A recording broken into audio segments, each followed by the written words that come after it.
Hello and welcome everyone, you are watching E24। This is me Siddhant. और बहुत दिनों से ऑडियंस के बीच में एक शोर था, मंगवा दो कोई मुझे लाल परी, और यही इंटरनेट का ट्रेंड भी था। तो अब ऐसे में E24 अपनी ऑडियंस की डिमांड ना पूरा करे, ट्रेंड को फॉलो ना करे, ऐसा कैसे हो सकता है?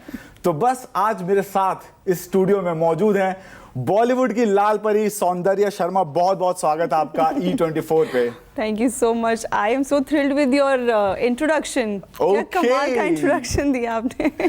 तो चलिए, पहला सवाल ही मेरा कुछ ऐसा होता है कि जब हमें हाउसफुल 5 के बारे में पता चला और जब हम इस पॉइंट पे आए कि भाई एक हाउसफुल 5A है और एक हाउसफुल 5B है जी, क्या आपका भी फर्स्ट रिएक्शन हमारी तरह था कि अरे क्या?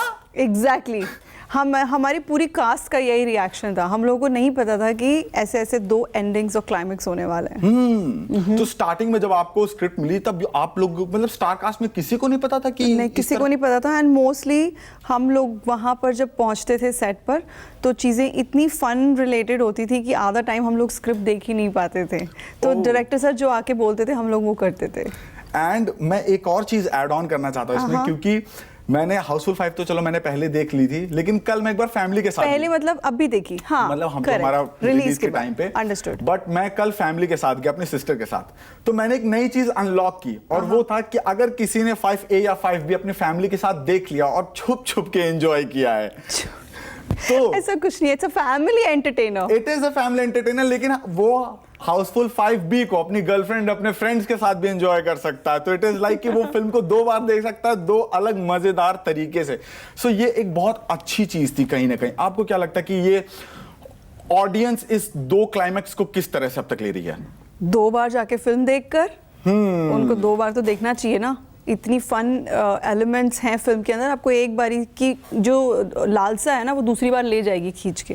पॉइंट ये तो बहुत अच्छी चीज है, लेकिन एक और चीज मैं जानना चाहता हूँ। जहां पर इतनी बड़ी स्टार कास्ट होती है एंड मैंने कल स्टोरी भी लगाई कि यू आर शाइनिंग आउट, एक एक्टर के अंदर एक फियर रहता है जी, कि इतने बड़े कलाकार मास्टर्स जो इंडस्ट्री के हैं उनके बीच में अपने आप को स्टैंड आउट करा लेना, वो क्या कहते हैं इंडस्ट्री में स्पॉटलाइट चुरा लेना। How sweet. नहीं, आई थिंक सबने ही स्पॉटलाइट चुराई है और इतने अमेजिंग और ब्रिलियंट कलाकारों के साथ मुझे एक मौका मिला स्क्रीन पे शेयर करने का, तो मुझे नहीं लगता इससे अच्छी कोई बात हो सकती है। बाकी what ever you telling me is a compliment and I think God is very kind कि आप नोटिस हो रहे हो और इतनी कमाल की फिल्म बनी है, कौन नोटिस नहीं होगा? सारे एक्टर्स तो नोटिस हो रहे हैं। And how is this going कि बॉलीवुड की लाल परी yes. क्योंकि मैंने हंड्रेड्स ऑफ रील देख लिए हैं, टू बी वेरी ऑनेस्ट। मैं रील्स देख रहा हूँ, मैं पैप्स वीडियोस देख रहा हूँ, सब पे लाल परी यू आर ट्रेंडिंग। कैसा लग रहा है ये सब कुछ? बहुत अच्छा लग रहा है, बहुत कमाल का लग रहा है। Yes, the Laal Pari song is rage right now. मजा आ रहा है और स्क्रीन पे शेयर करना, यू नो, उन लोगों को आप देखते आए हो हमेशा और अब आपको उनके साथ परफॉर्म करने का मौका मिला है। Be the girls, be the boys, it's amazing. And एक और चीज, जैसे जब मुझे पता चला कि मुझे सौंदर्य का इंटरव्यू करना है तो मैं थोड़ा सा प्रिपेयर होता हूँ।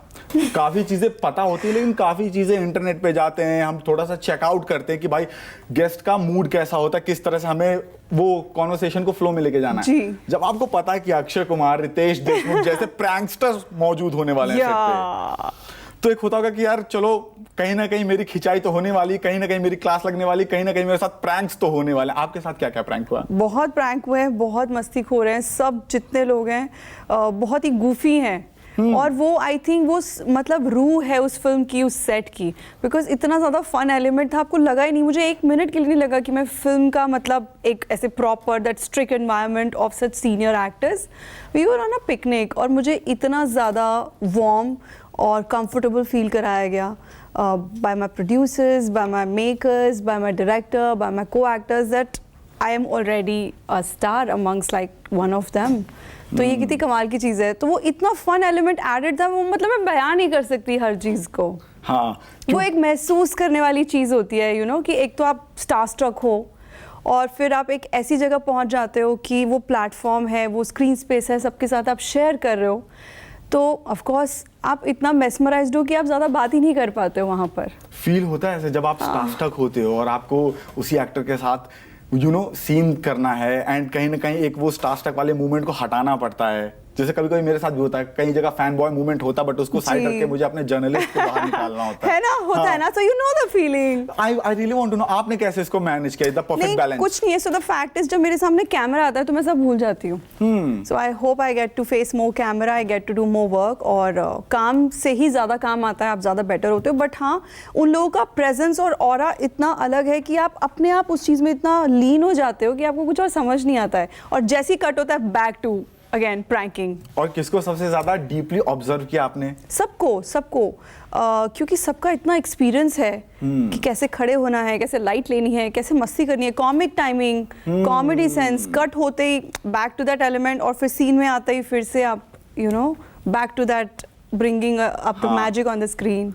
ओके, सो बात हो रही है, आपने खुद बोला कि you know back to the magic of screen. चलिए बैक चलते हैं, 2017 में चलते हैं, जब आपको रांची डायरीज में पहली बार आप आए जी. उस मोमेंट के बारे में जानना चाहता हूँ. वो फीलिंग कैसी थी? ब्रेन और बॉडी किस तरह से प्रोसेस कर रही थी उस चीज को? पहली बार कैमरा, सब कुछ. सेम फीलिंग थी. Every time you face the camera, it's the same feeling. You know, that butterflies in stomach, that nervousness, that excitement, that anxiety, everything. It's an amalgamation of feelings. तो you know, एक कलाकार के लिए सबसे बड़ी चीज़ होती है आप कैमरा फेस करो. तो हाँ, मतलब हर प्रोजेक्ट के साथ या हर टाइमिंग के साथ आपके अंदर थोड़ा भरपूर और कॉन्फिडेंस आता है, but still the feeling remains the same कि दैट छोटा बच्चा जिसका एक सपना था और आपको कैमरा फेस करने को मिल गया. यू नो दैट फीलिंग मैं बता नहीं सकती, वो बहुत अच्छी फीलिंग होती है. एंड क्योंकि आप भी थिएटर बैकग्राउंड से, मैं भी थिएटर वाला हूँ, एंड मुझे ये सिखाया गया था और मैं आपसे पूछ रहा हूँ. हमारे थिएटर में ऐसा कहते थे कि जब आप कोई किरदार निभाते हैं तो एक किरदार आपसे आपका बहुत कुछ ले लेता और बहुत कुछ अपना अंश छोड़ भी जाता है.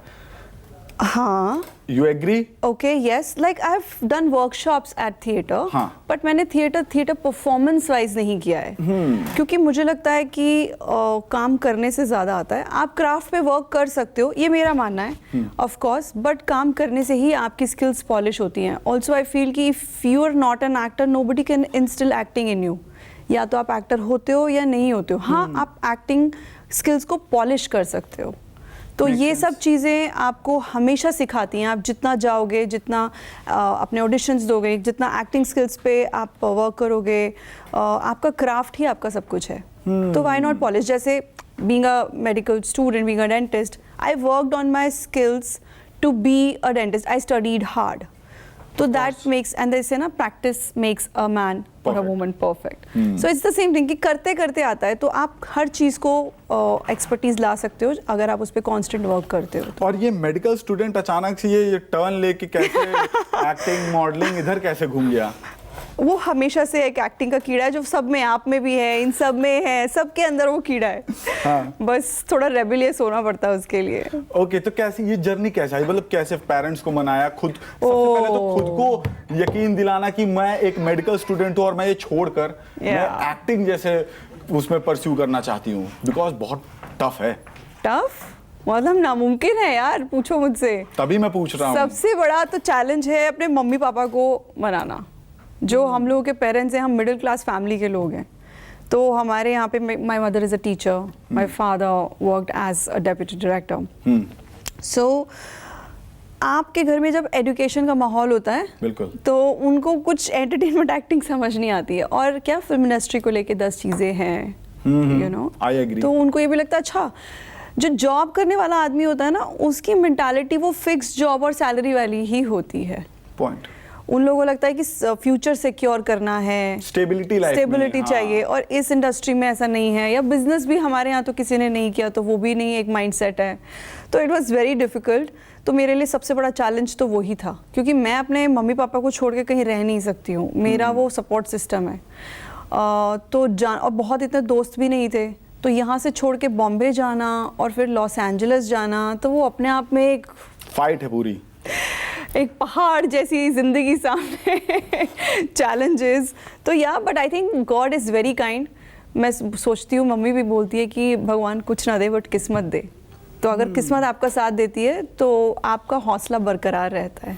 और चीज़ें छोटी छोटी भी होती रहती हैं. धीरे धीरे भी आप बेबी स्टेप ले रहे हो ना, तो मुझे लगता है कि वो भी एक साइन होता है गॉड का कि हाँ चल, मैं हूँ, पीछे चल.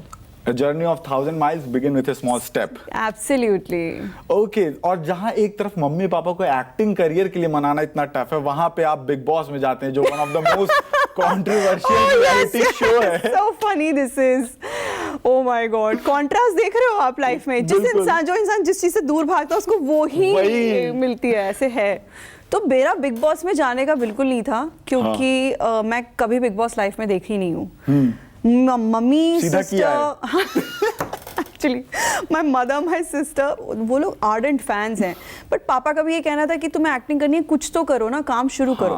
बट उस टाइम में लॉस एंजलिस से मैं जस्ट वापस आई थी, तो मैंने बोला मैं लॉस एंजलिस में न्यूयॉर्क फिल्म अकेडमी में पढ़ाई करने गई हूँ, मैं क्या बिग बॉस में अब क्यों जाऊंगी, रियलिटी शो क्यों करूंगी, मुझे फिल्में करनी है. But this happened. मैंने बोला ना, जो भाग्य में लिखा है सब तय है. बिल्कुल. देयर इज अ सेइंग कि सब तय है, ऊपर वाला देख रहा है, तो वही हुआ है मेरे साथ. मैं उसका क्लासिक एग्जाम्पल हूँ.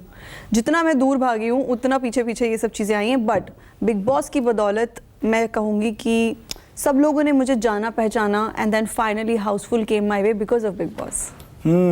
एंड सो मैं एक और चीज मैं पूछना चाहता हूँ कि जब जिस टाइम पे आप आप टी रियलिटी शोज कर रहे थे, आप म्यूजिक वीडियोस कर रहे थे, जहाँ पे फिल्मों में बहुत लोगों को नहीं पता होगा, बट आपने फिल्मों में थैंक गॉड फिल्म में आपने कैमियो भी कर रखा है जी.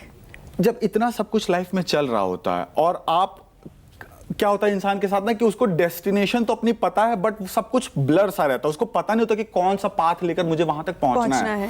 और जब अचानक से इतना सब कुछ आ रहा होता है सामने, फाइंड आउट करना, क्योंकि बहुत बार ऐसा होता है कि इंडस्ट्री में बहुत लोग ना यस मैन से भी सराउंडेड होते हैं जी, कि हाँ ये भी सही है वो भी सही है. इन सब कश्मकश के बीच वो जो 2 AM थॉट्स आते हैं कि सौंदर्य तुम्हें क्या सही लग रहा है, क्या करना चाहिए, ऐसा कुछ होता था? बहुत, हर दिन होता है. देखिए, हर दिन आपके पास स्क्रिप्ट नहीं आती है, हर दिन आप ऑडिशंस देने नहीं जाते हो. मेरे पास तो आज भी बहुत सारे कास्टिंग डायरेक्टर्स के ना नंबर है, ना कभी कॉल आए हैं उन लोगों के. तो it has been very difficult. Mind हमेशा ये सोचता है कि कल क्या होगा, परसों क्या होगा, क्योंकि पूरे साल में 365 दिन है. 365 दिन तो आप ये काम नहीं कर रहे हो, तो बाकी दिन आप क्या कर रहे हो. सो डेफिनेटली 10,000 थॉट्स आते हैं. आप वही सबसे बड़ा चैलेंज है आपके लिए कि मम्मी पापा सोच रहे हैं अच्छा अब तो ये कर लिया, अब तो मेरी बेटी स्टार बन गई, ओ बिग बॉस कर लिया, अब तो स्टार बन ही गई. स्टार के क्या पैमाने हैं, क्या परिभाषा है, वो सबके लिए अलग है. For me it is translating into another work. For them कि चलो इतना हो गया ना, अब बहुत है, लोग तुम्हें पहचानते हैं ना, बहुत है, ये डिजिटल एड्स हो रहे हैं, ये सब हो रहा है, ठीक है. बट वही मैंने बोला कि इट्स बिन डिफ़िकल्ट. और मुझे बाकी यस मैन लोगों का नहीं पता, मैं हमेशा अपने दिल की सुनती आई हूँ. मुझे जो सही लगा है मैंने हमेशा वही किया है. मैं कभी किसी की नहीं सुनती हूँ. और शायद मैं आपको कट कर रहा हूँ, लेकिन मैं एक और चीज इसमें ऐड ऑन करना चाहता हूँ. आप कह रहे हो कि आपने हमेशा अपने दिल की सुनी है, जो आपका मन करता वही करते हो जी. यही वजह है क्या कि पानी पूरी में कोल्ड ड्रिंक मिला के पी लेते हो? हाँ, ये मैंने कहीं आंसर किया. आपने मैं जब रिसर्च कर रहा था तब मुझे पता चला इतनी वियर्ड पानी पूरी में cold drink. I am a weirdo ना एट टाइम्स. हाँ, ये बस ऐसा ही थॉट है. मुझसे किसी ने पूछा, मैंने बोला चलो लेट्स ट्राई, गोलगप्पे में कोल्ड ड्रिंक डाल के खाएंगे. पानी तो है, वो मीठा पानी है, वो खट्टा पानी है. Yeah, I've had that. और कौन सी ऐसी वियर्डेस्ट चीजें जो आपने कर रखी है? भाई मैं तो खुद ही वियर्ड हूँ. क्यों, कैसे, हाउ? मतलब मेरे को किसी चीज में अगर कन्विक्शन आ जाए तो आई डू दैट. अब वो किसी के लिए कुछ भी हो सकता है. अब ये गोलगप्पे वाला एग्जाम्पल जो है, उसको आप क्या बोलोगे? वियर्ड हो. एक कहीं ना कहीं मैं ये भी कहूंगा कि एक एक्सपीरियंस के लिए आदमी कुछ भी कर सकता है, तो ये एक एक्सपीरियंस ही था. ओके, एक और चीज पे मैं आना चाहता हूँ जी. Social media trafficking. जैसा मैंने अपने स्टार्टिंग में बोला कि हंड्रेड्स ऑफ रील्स में देख रहा हूँ, सब पे लाल परी गाना चल रहा है, आपके स्पॉटिंग वीडियोस हैं, आपकी रील्स बन रही हैं, आपके एडिट्स बन रहे हैं, फैन पेजेस बहुत सुंदर और खूबसूरत रील बना रहे हैं. अच्छे लग रहे हैं, नहीं बहुत अच्छे लग रहे हैं. तो मैं वही पूछना चाहता हूँ कि ये सोशल मीडिया इंगेजिंग और ये जो ट्रैफिकिंग हो रही है बहुत लोगों को हैप्पी करती है. मैं पूछना चाहता हूँ कि आपको ये सोशल मीडिया वाली लाइमलाइट हैप्पी करती है? फॉलोअर्स, लाइक्स, डेफिनेटली करती है, but I am not delulu. That is not the actual reality. जो रियलिटी है वो थोड़ी देर के लिए social media, but social media is the supreme powerful thing right now. It can make और ब्रेक एनीथिंग एंड एवरीथिंग. आप देखिए ना, जब से पैंडेमिक गया है, we have all moved to social media, and that has become our main source of information, entertainment, occupation, everything.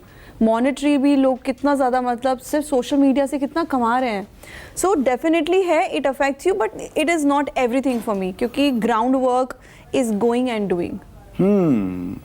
And also I think social media, अगर आप बहुत, मैं नहीं हूँ, मैं अपना पर्सनली बता रही हूँ, मुझे सबका मालूम नहीं है.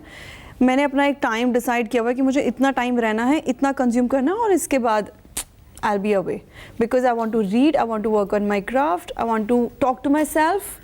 क्योंकि फिर आपको लगता है कि अरे आप तो शहंशाह हो, आज 50 लाख एक्स्ट्रा आ गए तो मैं शहंशाह बन गया हूँ या बन गई हूँ, जो भी आप जैसे भी उसको पुट करना चाहें. But that thing can be lot of times it is very delusional also. It's not the truth of your life, it is a very important part of your life. And एक last question है मेरा आपसे, और मैंने ये notice किया कि ये ज्यादातर लोग बात नहीं करते इस चीज पे. Soundarya, from TV, from from music video, from reality shows, from films, from cameos, Hollywood. Yes. तो जब मैं न्यूयॉर्क फिल्म अकेडमी में पढ़ाई कर रही थी, तो I happen to meet lot of people over there. John Wick के makers. Yes, I did meet him. So a lot of things are in the pipeline, and hopefully if God is kind, कुछ अच्छा शायद मैं कर पाऊँ और फिर से बात करेंगे. ओके, एंड जाते जाते मैं बस इतना ही कहना चाहूंगा कि हाउसफुल 5 को ऑलरेडी ऑडियंस इतना प्यार कर रही है, और जो भी आपके प्रोजेक्ट्स हैं जो पाइपलाइन में, जो बहुत ऑलरेडी बिग प्रोजेक्ट्स लग रहे हैं, उनके लिए भी बहुत ज्यादा all the very best. Thank you so much हमसे बात करने के लिए. Thank you so much for being on E24 and all the very best Soundarya. Thank you.